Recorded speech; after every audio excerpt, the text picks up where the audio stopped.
When you look upon the streaming giants' battle for supremacy, a much closer look at Disney's ESPN is actually required.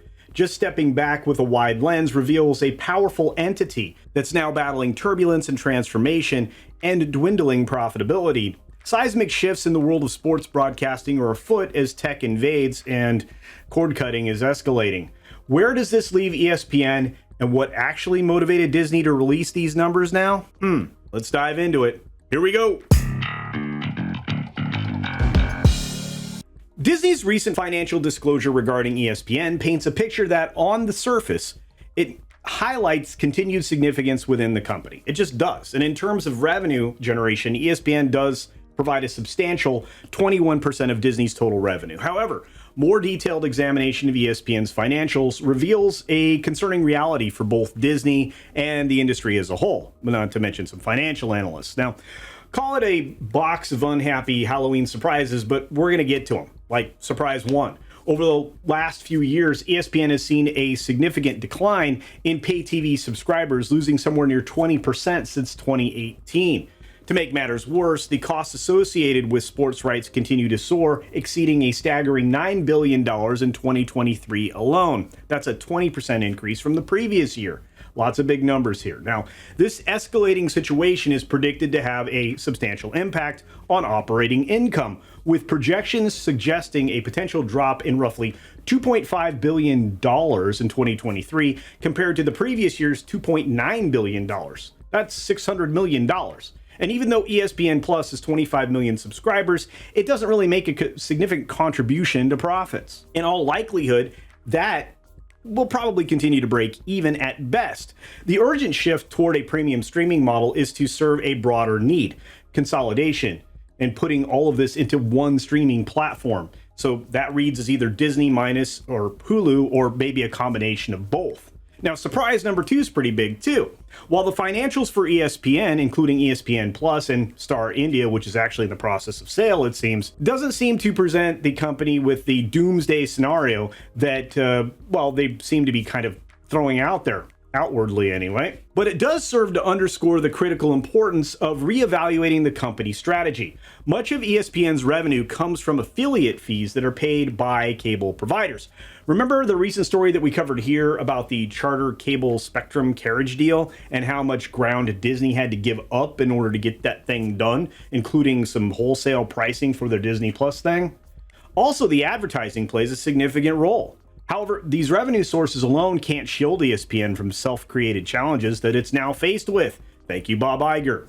Surprise number three is what the financial world sees. It is surprising, actually, because analysts have mixed opinions here, but skepticism is widespread. And Wells Fargo analyst Steve Cahall acknowledges that ESPN's decline isn't precipitous, but highlights the central challenge of transitioning sports content from traditional cable-only, satellite-only kinds of models to a direct consumer model, or a combination of both.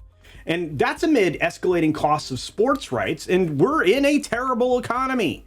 Even worse, KeyBank Capital Markets analyst Brandon Nispel revises down ESPN's valuation compared to previous estimates, as does Bloomberg's intelligence analyst Geetha Raghunathan. That estimates put ESPN's value down to $22 billion. Understand how insane that is? $22 billion. That's less of a value than Hulu in its entirety right now. It's a massive history network.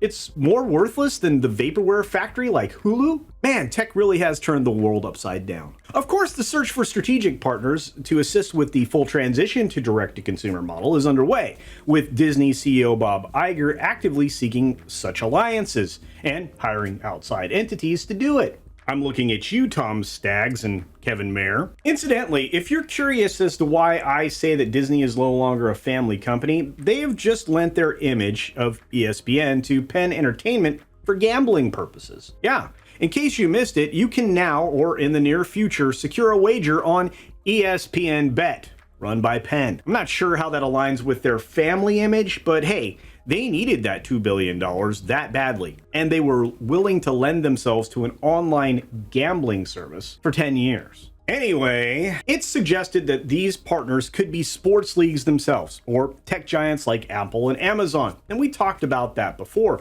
There's also mention of a financial industry partner that might emerge, and it'd be interesting to see if we end up with somebody else in there. So the financial figures actually reveal that ESPN's struggle is real, which could lead to obviously significant developments or last-ditch efforts in the near future. And I know that seems a little harsh, but it's true. The reality is simply that the cord-cutting trend is going to continue to threaten traditional cable, anything that comes out of that service or satellite, and that model has always provided predictable performance from ads and carriage fees, and further sports rights are going to continue to soar. You're going to see the cost just hitting to the stratosphere, leading to a path that it's going to be difficult to grow or even maintain ESPN, at least not smoothly. So we're seeing really the signs of desperation from a dismal Disney. Their ESPN financial disclosures underscored that, and it's shown the importance of making a substantial change in mindset, at least for them. It also goes to show that you have to approach this very carefully, making a measured shift towards a premium streaming model that works in tandem with what you have left that of the profitable cable satellite broadcast delivery. And so the question, of course, remains, will Disney find a partner willing to navigate this with them at what will probably be a substantial risk?